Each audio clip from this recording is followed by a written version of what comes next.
ദൈവത്തെ തങ്ങളുടെ എല്ലാ മേഖലകളിൽ നിന്നും തുടച്ചു നീക്കിക്കൊണ്ടാണ് ചൈനയിൽ കമ്മ്യൂണിസ്റ്റ് ഭരണകൂടം അധികാരത്തിലെത്തിയത്. ക്രൈസ്തവ വിശ്വാസികളെ അടിച്ചമർത്താൻ അവർക്കെതിരെ ഭരണകൂടം ക്രൂരമായ കിരാതമുറകൾ അഴിച്ചുവിട്ടു. അതിൽ നിന്ന് രക്ഷപ്പെടാനായി ക്രൈസ്തവ വിശ്വാസികൾ അധോതല സഭയുടെ ഭാഗമായി. രഹസ്യമായി അവർ ക്രൈസ്തവരായി ജീവിച്ചു. ഇന്ന് അനേകം ചൈനക്കാർ യേശുക്രിസ്തുവിനെ തങ്ങളുടെ നാഥനും രക്ഷകനുമായി ഏറ്റുപറയുന്നുണ്ട്. ബൈബിൾ നിരോധിക്കപ്പെട്ട കത്തോലിക്ക TV നെറ്റ്വർക്കുകളോ മറ്റ് സാധ്യതകളോ ഇല്ലാത്ത ഒരു രാജ്യത്ത് 100 മില്യൺ ക്രൈസ്തവർ. ഇതെങ്ങനെ സംഭവിച്ചുവെന്ന നമ്മുടെ അന്വേഷണം എത്തി നിൽക്കുന്നത് 1900-കളിലാണ്. അവിടെ ബോക്സർ കലാപഭൂമിയിലാണ്. ഗ്രാമങ്ങൾ തോറും കയറിയിറങ്ങി ക്രൈസ്തവരെ കൊന്നു തള്ളിയ ബോക്സർ പടയാളികൾ ഒടുവിൽ ചെന്ന് കയറിയത് ഡോങ്ക്യു എന്ന കത്തോലിക്ക ഗ്രാമത്തിലായിരുന്നു. ആയിരക്കണക്കിന് പട്ടാളക്കാരാണ് ആ ഗ്രാമം വളഞ്ഞത്. ആ സൈന്യത്തോട് എതിർത്ത് നിൽക്കാൻ മാത്രം ഗ്രാമീണർക്ക് ഒരു തരത്തിലും കഴിവുണ്ടായിരുന്നില്ല. 100 കണക്കിന് ആളുകളും പിന്നെ ഇടവക വികാരി ഫാദർ വുവും മാത്രമാണ് അവിടെ ഉണ്ടായിരുന്നത്. ഈ സമയം വികാരിയച്ഛൻ പരിശുദ്ധ അമ്മയോട് മാധ്യസ്ഥ്യം യാചിച്ച് പ്രാർത്ഥിക്കുകയും സ്വർഗീയ ഇടപെടലിനു വേണ്ടി യാചിക്കുകയും ചെയ്തു. ഏറ്റവും നിരാശാജനകമായ ആ സാഹചര്യത്തിലും അവർ വിശ്വാസത്തോടെ പ്രാർത്ഥന തുടങ്ങി.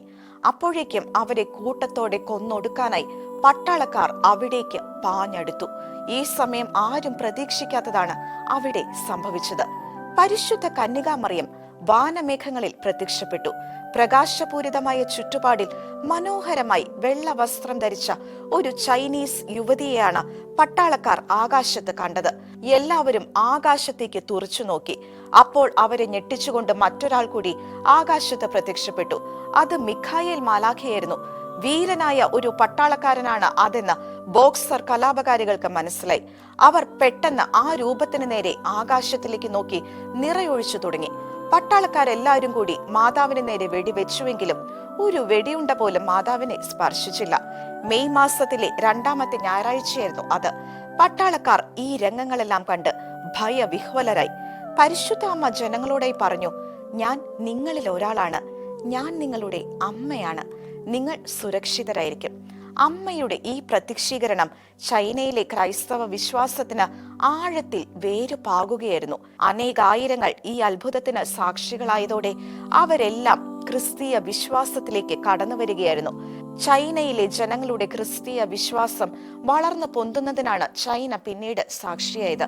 ബോക്സർ കലാപകാരികളിൽ നിന്ന് അന്ന് മാതാവ് രക്ഷിച്ചത് ഡോങ്ക്യുവിലെ ഒരു പറ്റം ജനതയെ മാത്രമല്ല, ചൈനയിലെ മുഴുവൻ ജനങ്ങളെയുമാണ്.